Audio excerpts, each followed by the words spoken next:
কবর প্রতিদিন ডাক দিয়ে বলে আনা বাইতু দুধ। প্রত্যেকের কবর প্রত্যেককে ডেকে বলে, ও আল্লাহর বান্দা, জানো আমি পোকামাকড়ের ঘর, পোকামাকড়ের ঘর।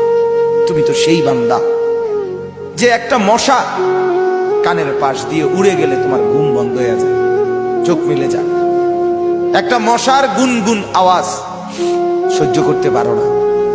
একবার কয়েল, একবার অ্যারোসল, একবার মশারি, এরপরেও তুমি চাও যে একটা মশাও যেন আমার কানের কাছে গুনগুন না করে।